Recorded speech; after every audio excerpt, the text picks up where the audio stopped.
انقلاب آخر کار انقلاب قوم کے در پر آن پہنچا ہے. پچھلی ویڈیو میں نے آپ کو جس خطرے سے آگاہ کیا تھا وہ خطرہ سر پر آن پہنچا ہے. KPK کے صوبے کی وزارت کو دیکھ کر حضرت کی آنکھوں کے چراغ جل اٹھے, مگر ناکامی کے بعد حضرت کی آنکھوں کے چراغ بجھ گئے, جس کے بعد حضرت کڑک اٹھے ہیں. اسلام آباد کے آسمان پر بجلی بن کر کڑک اٹھے ہیں, جس کے بعد حکومت وقت کے لیے خطرے کے گھنٹے کھڑک اٹھے ہیں.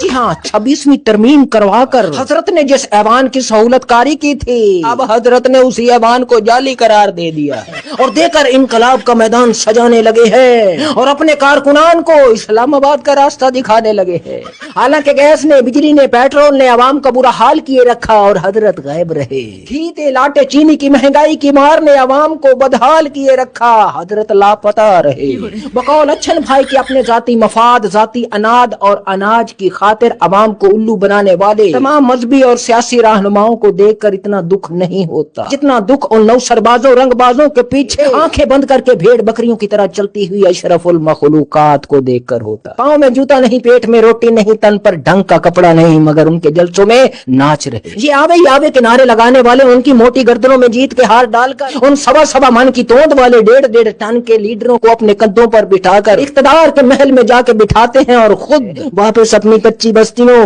بدبودار تفن زدہ مچھر کلوریوں میں چلے جاتے ہیں, جہاں نہ گیس ہے, نہ بجلی ہے, نہ پانی ہے, جہاں بغیر دوا کے بچے تڑپ تڑپ کر مر جاتے ہیں, جہاں نہ تعلیم ہے, جہالت ناچتی ہے اور ناچتے ناچتے ان لیڈروں کے جلسوں میں چلی جاتی. اور اگر اس جہالت کو کوئی آئینہ دکھاتا ہے, حقیقت بتاتا ہے, تو وہ جہالت ناچتی ہوئی کمنٹس باکس میں آ جاتی ہے اور ماں بہن کی گالیاں دینے لگتی ہے, کیونکہ اس جہالت کے پاس کوئی دلیل نہیں ہوتی, کیونکہ ان کا لیڈر ہی ان کی دلیل ہوتا ہے, ان کا لیڈر ہی جج ہوتا ہے, وکیل ہوتا ہے, ان کا لیڈر ہی ان کی دلیل, ان کا فیصلہ, ان کی اپیل ہوتا ہے. ان کے لیے ان کا لیڈر ہی مختصر ہوتا ہے, ان کا لیڈر ہی تفصیل ہوتا ہے.